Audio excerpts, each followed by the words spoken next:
الحمد للہ رب العالمین والصلاة والسلام علی سید الانبیاء والمرسلین اما بعد فاعوذ باللہ من الشیطان الرجیم بسم اللہ الرحمن الرحیم۔ آج ہم پڑھیں گے سورۃ نساء کی آیت نمبر 7 سے آنورڈ۔ ارشاد باری تعالی ہے للرجال نصیب مما ترک الوالدان والاقربون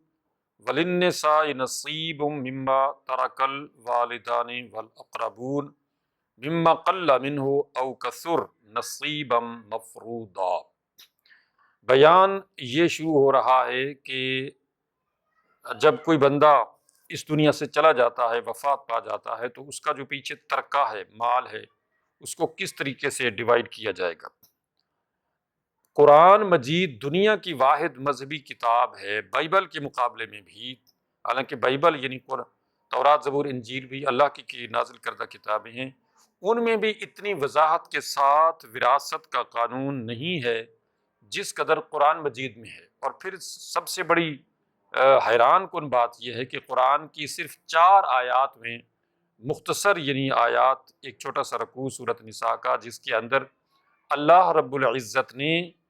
اتنے بڑے قانون کو، جس پہ بعد میں بڑی بڑی ضخیم کتابیں لکھی گئیں، یعنی وراثت کی ڈویژن سے متعلق، تو اللہ رب العزت نے اس مختصر رکوع میں 4 آیات میں اس قانون کو سمو دیا ہے اور بیان فرما دیا ہے۔ یہی وجہ ہے کہ قرآن جو ہے اللہ کا معجزہ ہے، نبی کریم صلی اللہ علیہ وسلم کا قیامت تک کے لیے معجزہ ہے کہ آپ کے اوپر یہ کتاب نازل ہوئی۔ تو اللہ رب العزت نے اتنی اہم باتیں مختصر انداز میں جامعیت کے ساتھ ایسے بیان فرمائیں کہ انسانی عقل جو ہے وہ دنگ رہ جاتی ہے۔ بہرحال تو شروع ہوتا ہے یہ وراثت کا قانون، اور اللہ فرماتے ہیں للرجال نصیب مما ترک الوالدان والاقربون، یعنی جب کوئی اس دنیا سے چلا جاتا ہے تو مردوں کے لیے وہ حصہ ہے جو اللہ نے آگے آنے والی آیات مقرر کر دیا ہے۔ جو بھی والدین اور قریبی رشتہ دار چھوڑ کے اس دنیا سے جاتے ہیں تو مردوں کے لیے بھی ایک خاص حصہ ہے جو اللہ نے مقرر کر دیا ہے، اس میں کمی بیشی نہیں ہو سکتی ہے۔ یعنی باپ ہے یا بیٹا ہے یا بھائی ہے یا جو بھی مرد کی صنف جس شکل میں بھی رشتہ ہے، تو اس کا وہ خاص حصہ وہی اس کو ملے گا، اس میں کمی بیشی نہیں ہو سکتی ہے۔ اور اسی طرح سے وَلِلنِّسَاءِ نَصِيبٌ مِّمَّا تَرَكَ الْوَالِدَانِ وَالْأَقْرَبُونَ، خواتین کے لیے بھی، چاہے وہ بیوہ ہے، چاہے وہ ماں ہے، چاہے وہ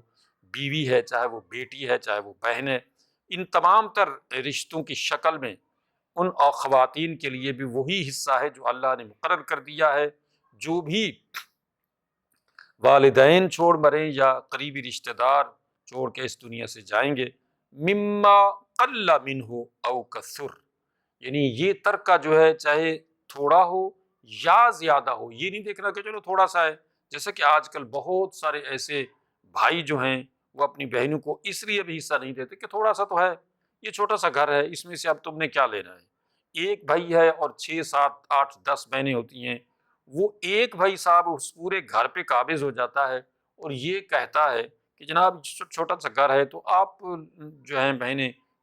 جو ہے وہ مجھے معاف کر دیں، آپ نے کیا کرنا ہے، آپ کو کیا کیا اس میں سے ملے گا۔ نہیں، ہرگز نہیں۔ اللہ تعالیٰ کا حکم ہے مما قل منہ، چاہے وہ کتنا بھی تھوڑا ہو، کتنا بھی قلیل ہو وہ ترکہ، وہ وراثت، او کثر، یا کتنا بھی کثیر ہو، کتنا بھی زیادہ ہو، نصیبا مفروضا، اللہ نے جو حصہ مقرر کیا ہے وہی دینا ہے ان کو، ہر ایک کو، چاہے وہ تھوڑا ہے چاہے وہ زیادہ ہے، وہ ہر ایک کو اسی طرح سے دینا ہے۔ وَإِذَا حَضَرَ الْقِسْمَةَ أُولُو الْقُرْبَى وَالْيَتَامَى وَالْمَسَاكِينُ فَارْزُقُوهُم مِّنْهُ وَقُولُوا لَهُمْ قَوْلًا مَّعْرُوفًا، اور جب یہ تقسیم کیا جا رہا ہو ترکہ، اور اس وقت اگر قریبی رشتہ دار، یتیم، مسکین، پڑوسی وغیرہ کوئی ایسے آ جاتے ہیں تو اگرچہ ان کو اس میں سے بنتا نہیں ہے حصہ کہ ان کو بھی دینا ہے، لیکن فَارْزُقُوهُم مِّنْهُ، اس کو بھی تھوڑا بہت اس ترکے میں سے کھلا پلا دینا چاہیے، یعنی ویسے بطور مہمان کے لیکن ان کا حصہ بنتا نہیں ہے۔ وَقُولُوا لَهُمْ قَوْلًا مَعْرُوفًا، اور ان سے اچھے طریقے سے بات کرنی چاہیے، یعنی ان کو دھدکارنا نہیں چاہیے۔ ظاہر ہے اب ایسے رشتہ دار آ جاتے ہیں جو غریب ہیں، مسکین ہیں، یتیم ہیں، بیوہ ہیں، یا اس طرح کی کوئی بھی صورت ہے، تو اب اس میں سے باہمی رضامندی سے سارے جو ہیں ان کو کچھ کھلا پلا دیں، ان کی کچھ مدد اگر کر دیں تو یہ ایک صدقے کے طور پہ یا اخلاقی طور پہ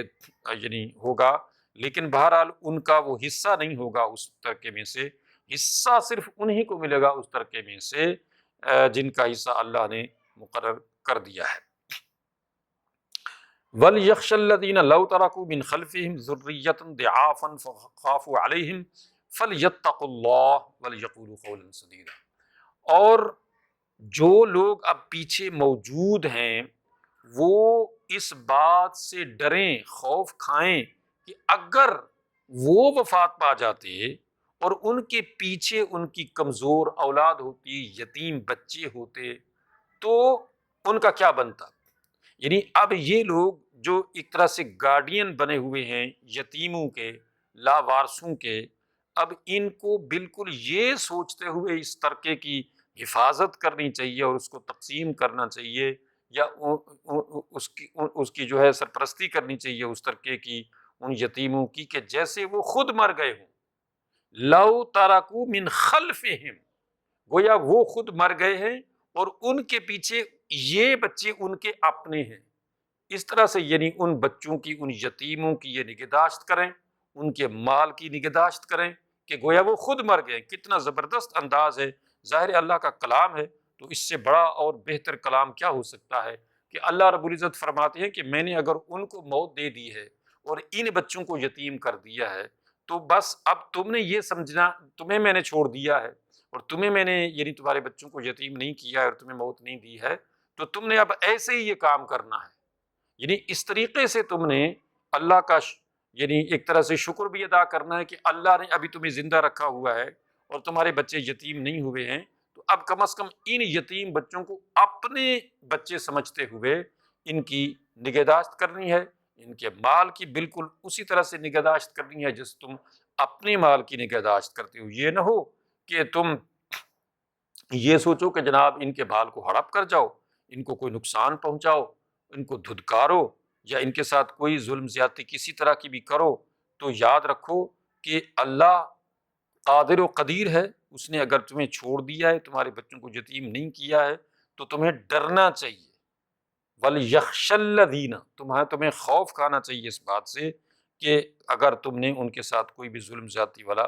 معاملہ کیا، فَلْيَتَّقُوا اللَّهَ، اللہ سے ڈرو، وَلْيَقُولُوا قَوْلًا سَدِيدًا، اور بالکل سیدھی اور سچی بات کرو، یعنی ان بچوں کے معاملے میں، اس مال کے معاملے میں بالکل ایسے کرنا ہے کام کہ جیسے یہ تمہارا مال ہے اور تم اپنے مال کو ضائع ہونے سے بچاتے ہو، اپنے بچوں کو کسی بھی طرح سے نقصان سے، پریشانی سے بچانے کی کوشش کرتے ہو، بالکل اسی طرح سے تم نے ان یتیموں کا اور ان کے مال کا جو ہے اسی طرح سے خیال رکھنا ہے۔ ان الذین یأکلون اموال الیتامی ظلما انما یأکلون فی بطونہم نارا، یاد رکھو جو بھی لوگ یتیموں کا مال کھاتے ہیں ظلماً، تو یقیناً وہ لوگ اپنے پیٹوں میں جہنم کی آگ بھرتے ہیں۔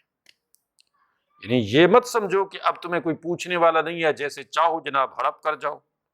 جیسے چاہو ان کے ساتھ تم سلوک کرو، تو یہ تم جہنم کی آگ خرید رہے ہو۔ وَسَيَصْلَوْنَ سَعِيرًا، اور جہنم کی آگ میں جو ہے ایسے لوگوں کو دھنسا دیا جائے گا۔ یعنی کہ شدید وعید ہے ایسے لوگوں کے لیے جو یتیموں کا مال کھاتے ہیں اور اس میں یعنی ظلم زیادتی کرتے ہیں، یتیموں کے ساتھ ناانصافی کرتے ہیں، تو وہ گویا اپنے لیے جہنم کی آگ خرید رہے ہیں۔ اب اس کے بعد اللہ رب العزت اس قانون کو بیان فرما رہے ہیں کہ جس کے اندر اللہ تعالی نے وراثت کے جو حصے ہیں ان کو بیان فرمایا ہے۔ تو ارشاد ہوا یوصیکم اللہ فی اولادکم، اللہ تعالیٰ تمہیں حکم دیتا ہے تمہاری اولادوں کے بارے میں، للذکر مثل حظ الانثیین، کہ جب کوئی والد، جب کوئی بندہ وفات پا جاتا ہے تو اس کے پیچھے جو اس کے لواحقین ہیں، تو اس کا ایک موٹا اصول یہ ہے سب سے پہلا کہ میل کے لیے، مذکر کے لیے، مرد کے لیے حصہ ہے دو عورتوں، دو خواتین، دو لڑکیوں کے برابر۔ یعنی ایک بندہ وفات پا گیا، اس کے بیٹے بھی ہیں اور بیٹیاں بھی ہیں، تو بیٹے کو جو حصہ ملے گا وہ دو بیٹیوں سے ڈبل ملے، یعنی ایک بیٹی سے ڈبل ملے گا۔ مطلب اگر دو لڑکیوں کو جو حصہ ملنا ہے وہ ایک لڑکے کو اتنا ملے گا۔ فرض کرو کہ 1 روپیہ اگر لڑکے کو مل رہا ہے تو 8 آنے جو ہے وہ ایک لڑکی کو ملے گا، اور اس طرح سے دو لڑکیوں کو 1 روپیہ ملے گا۔ اس کی وجہ سب سے پہلے یہ بتا دی جائے کہ ایسا کیوں ہے، کیا لڑکیوں کے ساتھ یہ ناانصافی ہے کہ ان کو آدھا حصہ دیا جا رہا ہے اور لڑکے کو ڈبل حصہ دیا جا رہا ہے؟ اس کی وجہ یہ نہیں ہے کہ یہ لڑکیوں کے ساتھ کوئی ناانصافی کی جا رہی ہے، اصل میں لڑکیوں کے لیے ہر طرح سے، ہر طرف سے ان کو یعنی مالی معاونت کی جاتی ہے۔ فرض کرو کہ ایک عورت جو ہے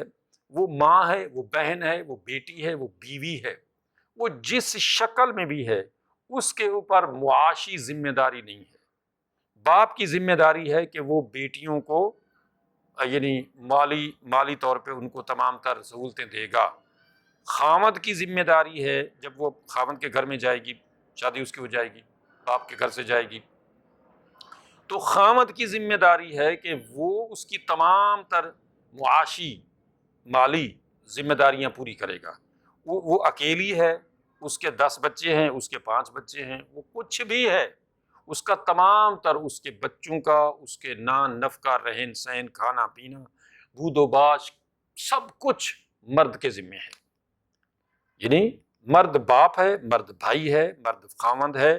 ان تمام تر صورتوں میں مرد کی ذمہ داری ہے کہ وہ عورت کی تمام تر مالی یا معاشی ذمہ داریاں پوری کرے گا۔ یہ مغرب نے سکھایا ہے کہ جناب عورت جو ہے وہ مرد کے برابر کام کرے۔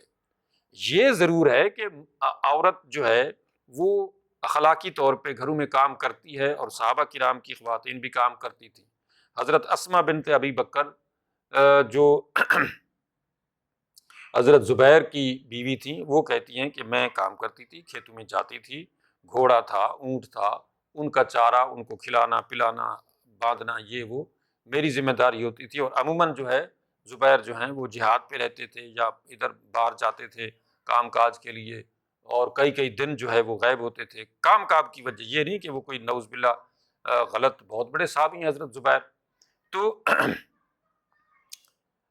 اس طرح سے وہ بتاتی ہیں کہ ہم کام کرتی تھیں، کھیتوں میں جاتی تھیں، باہر بھی جاتی تھیں کام، اور اس طرح جنگوں میں بھی جاتی تھیں، اور جنگوں میں جا کے مرہم پٹی کرنی ان کو، یعنی زخمیوں کو جو ہے وہ ان کی دیکھ بھال کرنی، ان کو پانی پلانا، اور اس طرح کی دیگر ایکٹیویٹیز میں وہ حصہ لیتی تھیں۔ اور اسی طرح سے گھریلو معاملات، حضرت فاطمہ رضی اللہ تعالی عنہا، یعنی نبی کریم صلی اللہ علیہ وسلم کی صاحبزادی امام حسین حسن کی والدہ محترمہ، ان کے بارے میں آتا ہے وہ خود جھاڑو دیتی تھیں، وہ خود چکی پیستی تھیں، وہ خود پانی بھر کے لاتی تھی۔ یہ حدیثوں میں، بے شمار حدیثوں میں بالکل واضح طور پہ موجود ہے، اور بالکل بلکہ حدیث میں آتا ہے کہ وہ خود جو ہیں نبی کریم صلی اللہ علیہ وسلم کی بارگاہ میں حاضر ہوئی تھیں اور عرض کیا تھا کہ یا رسول اللہ مجھے بھی کوئی خادم دیجئے تاکہ میرے بھی ایک بہت سارے کام کاج ہیں، کم از کم پانی بھر کے لائے گا، یہ اس طرح کے جو بھی بھاری کام ہے ذرا کرے گا۔ تو آپ نے ان کو یہ دینے کے بجائے ان کو وہ تسبیحات، جن کو تسبیحات فاطمہ جو ہے کہا جاتا ہے، وہ بات لمبی ہو رہی ہے، تو مختصر یہ ہے کہ یہ بیسک وجہ ہے عورت کو آدھا حصہ دینے کی مرد کے مقابلے میں، کیونکہ معاشی تمام تر ذمہ داریاں مرد کے لیے ہیں شریعت میں، اسلام میں،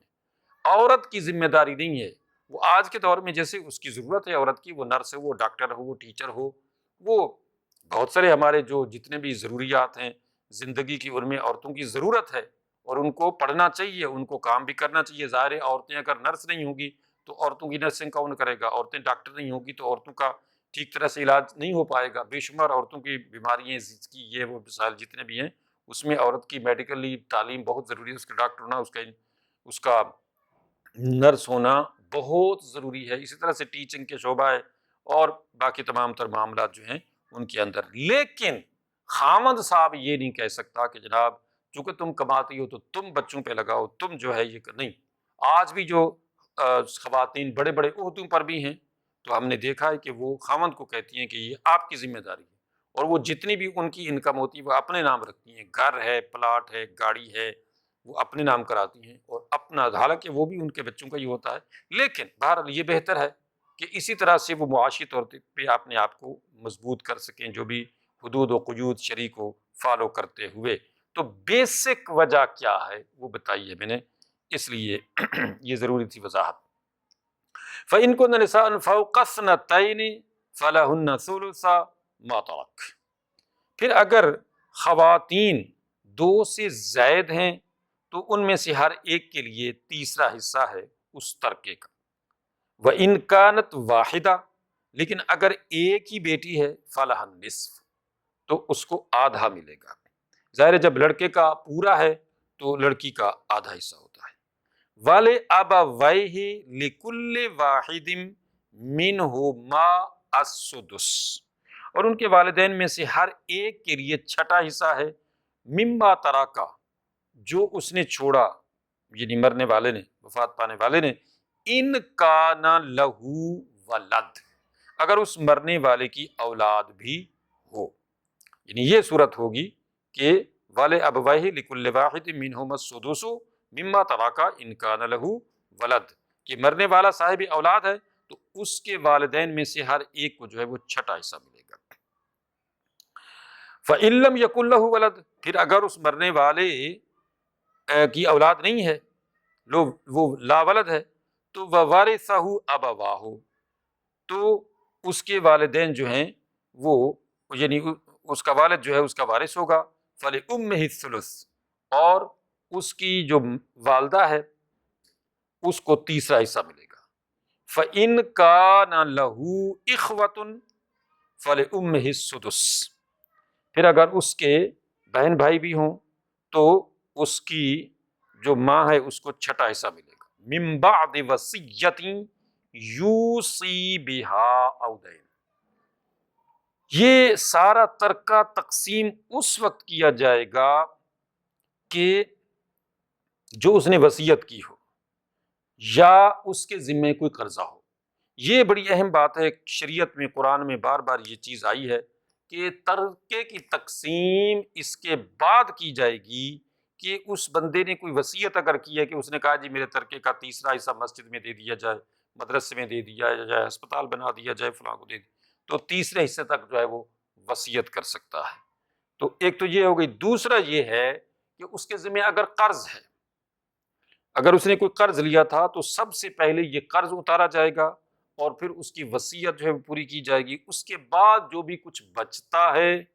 اس کو پھر اس طرح سے تقسیم کیا جائے گا جیسا کہ بتایا جا رہا ہے، اللہ کی طرف سے آرڈر دیا جا رہا ہے۔ یعنی قرضہ سب سے پہلے، اور قرضہ اتنی بڑی اہم چیز ہے کہ نبی کریم صلی اللہ علیہ وسلم جنازہ پڑھانے سے پہلے پوچھا کرتے تھے کہ اس کے ذمے کوئی قرض تو نہیں ہے، تو بتایا جاتا کہ یا رسول اللہ قرض ہے یا نہیں ہے، اگر ہے تو آپ دوسرا سوال یہ فرماتے تھے کہ کیا اس کے ترکے میں، اس کے مال میں اتنے پیسے ہیں کہ جس سے اس کا قرض ادا ہو سکے،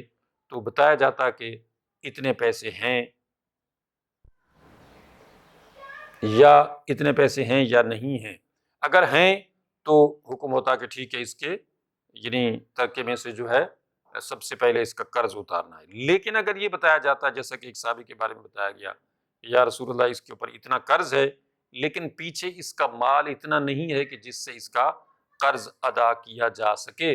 تو آپ نے فرمایا کہ پھر تم اس کا جنازہ پڑھو، میں اس کا جنازہ نہیں پڑھاتا۔ پھر ایک صحابی نکلے، انہوں نے عرض کیا کہ یا رسول اللہ صلی اللہ علیہ وسلم آپ اس کا جنازہ پڑھائیے، میں اس کے قرض کی ادائیگی کا ذمہ لیتا ہوں۔ اور پھر آپ نے، حدیث میں آتا ہے کہ پھر اس کو پوچھا بار بار کہ کیا تم نے اس کا قرض ادا کیا؟ اور ظاہر مالی معاملات ایسے ہوتے ہیں کہ بندے کے پاس پیسے بعض دفعہ ہر وقت تو ہوتے نہیں ہیں، تو اس نے ایک دفعہ کہا کہ یا رسول اللہ بس میں ابھی ادا کرتا ہوں اب، اور پھر آپ پوچھتے رہے جب تک کہ اس نے ادا نہیں کر دیا، اور پھر آگے آپ نے بتایا کہ ابھی دیکھو اس کو ریلیز ملی ہے، رہائی ملی ہے، کیونکہ قرض کی وجہ سے بندہ وہاں جو ہے وہ یعنی پکڑا جاتا ہے۔ تو اس لیے کما قال علیہ الصلوۃ والسلام، تو مختصر یہ ہے کہ قرض کا اللہ نے بار بار، جیسے کہ آگے بھی آیات آئیں گی، تو اللہ نے قرض کا بار بار ذکر کیا ہے کہ مرنے والے کے ترکے کو بعد میں تقسیم کیا جائے گا، سب سے پہلے اس کے ترکے میں سے اس کا قرض ادا کیا جائے گا۔ آباؤکم و ابناؤکم لا تدرون ایہم اقرب لکم نفعا، یعنی تم نہیں جانتے ہو کہ تمہارے آبا میں سے یا تمہارے بیٹوں میں سے یا تمہارے ان پیاروں میں سے جو پیچھے تمہارے ہیں، کون تمہارے لیے نفع کے لحاظ سے زیادہ قریب ہے، تم نہیں جانتے ہو۔ یعنی عموماً بندہ یہ جانتا ہے نا، عموماً جو آج کل ہمارے یہاں رائج بھی ہے اور ہمارے ساتھ گزر بھی رہا ہے، وہ کیا ہے کہ باپ بعض دفعہ بیٹوں کو پریفر کرتا ہے تعلیم میں، مال میں، فیسیلیٹیٹ کرنے میں، کاروبار میں، ہر چیز میں، اور بیٹیوں کو تعلیم میں بھی پیچھے رکھتے ہیں، ان کو فیسیلیٹیٹ کرنے میں پیچھے رکھتے ہیں، ان کی تمام تر جو یعنی سہولیات ہیں اس معاملے میں بیٹوں کو بہرحال آگے رکھتے ہیں، بیٹیوں کو پیچھے رکھتے ہیں۔ اللہ نے فرمایا یاد رکھو لا تدرون ایہم اقرب لکم نفعا، تم نہیں جانتے کہ نفع کے لحاظ سے تمہارے لیے کون بہتر ہے، وہ بیٹیاں بہتر ہیں یا وہ بیٹا اب ظاہر ہے کہ جب بندہ مر گیا، بیٹا صاحب جو ہے وہ چاہے ہوائی جہازوں میں اڑتا رہے، چاہے وہ گولڈن پیلس میں رہے، تو اس سے مرنے والے کو کیا فائدہ پہنچے گا؟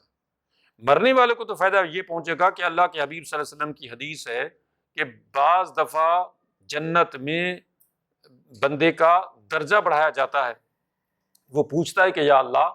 یہ کس وجہ سے میرا درجہ بڑھایا گیا ہے، تو اس کو بتایا جاتا ہے کہ تمہارے بچے نے، تمہاری بچی نے، تمہارے پیچھے جو بھی ہے پیارا تمہارا، تو اس نے تمہارے لیے دعا کی ہے، تمہاری اس کی دعا کی وجہ سے تمہارا یہ درجہ جو ہے بڑھایا گیا ہے۔ تو اب کون یہ جانتا ہے کہ میرے لیے پیچھے کون دعا کرے گا؟ بیٹا کرے گا، بیٹی کرے گی، تو اس لیے یہ کوئی نہیں جانتا ہے۔ اگر بندہ یہ کر کے جائے گا کہ ان کو یعنی ہم ہر معاملے میں آگے رکھے گا، بیٹوں کو اور بیٹیوں کو پیچھے رکھے گا، تو ان کے دل سے کیسے دعا نکلے گی؟ گو کہ پھر بھی بیٹیاں قربانی دیتی ہیں اور بہنیں قربانی دیتی ہیں، لیکن بہرحال مرنے والے کو کبھی بھی ایسا نہیں کرنا چاہیے، یعنی کبھی بھی کسی والد کو ایسا نہیں کرنا چاہیے کہ وہ بیٹیوں، کیونکہ ہمارے معاشرے میں یہ چیز ہے، بیٹیوں کو برا سمجھا جاتا ہے، ان کی پیدائش پہ جو ہے وہ خوشی نہیں منائی جاتی بلکہ الٹا غم منایا جاتا ہے، اور بیٹوں کی جو ہے وہ خوشی منائی جاتی ہے۔ تو یہ سب اللہ کی مخلوق ہیں، یعنی بیٹے بھی اللہ کی مخلوق ہیں، بیٹیاں بھی اللہ کی مخلوق ہیں، تو یہ اللہ کی عطا ہے۔ بلکہ بیٹیوں کے بارے میں تو کئی حدیثوں میں آیا ہے کہ نبی کریم صلی اللہ علیہ وسلم نے ارشاد فرمایا کہ جس کی 2 بیٹیاں ہوں اور وہ ان کی اچھی طرح سے تعلیم و تربیت کرے، حتی بلغ، یہاں تک کہ وہ بالغ ہو جائیں، تو جاء کہاتین، اللہ کے حبیب صلی اللہ علیہ وسلم نے ایسے اشارہ فرمایا کہ جیسے یہ 2 انگلیاں برابر برابر ہے، ان کے درمیان میں کوئی چیز نہیں ہے، اسی طرح سے یہ بندہ کہ جس نے اپنی ان بیٹیوں کی تعلیم و تربیت ٹھیک طرح سے کی، حتیٰ کہ وہ بالغ ہو گئیں، بڑی ہو گئیں، تو اب یہ بندہ میری جنت میں جو ہے میرے اس طرح سے قریب ہوگا، کما قال علیہ الصلوۃ والسلام۔ تو لہٰذا کبھی بھی وراثت کے معاملے میں ڈنڈی نہیں مارنی چاہیے، کیونکہ بڑی شدید وعیدیں آئی ہیں قرآن میں بھی اور حدیثوں میں بھی کہ جب بندے وراثت کے معاملے میں ظلم زیادتیاں کرتے ہیں، چاہے وہ والدین ہوں، چاہے وہ بھائی ہوں، چاہے وہ کوئی بھی ہوں۔ فریدۃ من اللہ، یاد رکھو یہ اللہ کی طرف سے ایک فرض ہے تمہارے اوپر جو تم نے ادا کرنا ہے، یعنی کہ مرنے والا وہ باپ ہے، وہ کوئی بھی ہے، وہ اس وراثتی معاملے میں کبھی بھی ظلم زیادتی کا معاملہ نہ کرے، جیسا کہ عموماً عملی طور پہ ہم نے دیکھا ہے کہ باپ جو ہے وہ بیٹوں کے نام جگیر کر دیتا ہے، کاروبار کر دیتا ہے، دکانیں کر دیتا ہے،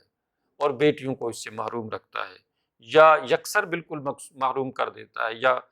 جزوی طور پہ جو ہے وہ محروم کر دیتا ہے، کہ ان کے نام زیادہ کاروبار کر دیتا ہے، ان کو محروم کر دیتا ہے۔ تو اس طرح سے یہ جو چیز ہے اس کو نہیں کرنا ہے، اپنی آخرت برباد نہیں کرنی ہے، اس لیے کہ فریدۃ من اللہ، یہ اللہ کا آرڈر ہے، یہ اللہ کا حکم ہے کہ وراثت کو اسی طرح سے تقسیم کرنا ہے جیسا اللہ کا حکم ہے، کیونکہ ان اللہ کان علیما حکیما۔ یاد رکھو کہ اللہ تعالیٰ علیم بھی ہے اور حکیم بھی ہے۔ تم علیم حکیم نہیں ہو، تم نہیں جانتے، تمہیں حکمت کا نہیں پتا، تمہیں نہیں پتا ہے کہ تمہارے بعد کیا کچھ ہونے والا ہے، تمہارے لیے کون بہتر ہے، جب تم اس دنیا سے چلے جاؤ گے تمہاری اولاد پیچھے کیا کرتی ہے تمہیں نہیں پتا ہے، کیونکہ رزق اللہ نے تمہیں بھی دیا تھا، ان کو بھی دینا ہے۔ اب اگر تم نے اللہ کی اس تقسیم کے اندر اپنی منمانی کی تو تم اپنی آخرت برباد کر بیٹھو گے، لہٰذا اللہ کے مقابلے میں تم کچھ بھی نہیں ہو، کیونکہ اللہ علیم و حکیم ہے، اللہ سب کچھ جانتا ہے، اللہ کو جو حکمت اور راز معلوم ہے تمہیں نہیں پتا ہے۔ وَلَكُمْ نِصْفُ مَا تَرَكَ أَزْوَاجُكُمْ إِن لَّمْ يَكُن لَّهُنَّ وَلَدٌ، اور تمہارے لیے آدھا حصہ ہے جو تمہاری بیویاں چھوڑ مریں، یعنی اس دنیا سے تمہاری بیویاں جب اس دنیا سے جائیں تو تمہارے لیے جو ہے وہ آدھا حصہ ہے اس کا، کہ جو تمہاری بیویاں اس دنیا سے جب جاتے ہوئے، یعنی جو حصہ یا جو مال چھوڑ مریں گی تو تمہارے لیے اس میں سے آدھا حصہ ہے۔ اِن لَّمْ يَكُن لَّهُنَّ وَلَدٌ، اگر ان کی اولاد نہیں ہے، فَإِن كَانَ لَهُنَّ وَلَدٌ فَلَكُمُ الرُّبُعُ، پھر اگر ان کی اولاد ہے تو پھر تمہارا چوتھائی حصہ ہے اس میں سے کہ جو وہ چھوڑ مریں۔ من بعد وصیۃ یوصین بہا او دین، اس کے بعد کہ جو انہوں نے وصیت کی ہو یا ان کے اوپر کوئی قرضہ ہو، تو وہ قرضہ اتارنے کے بعد جو ہے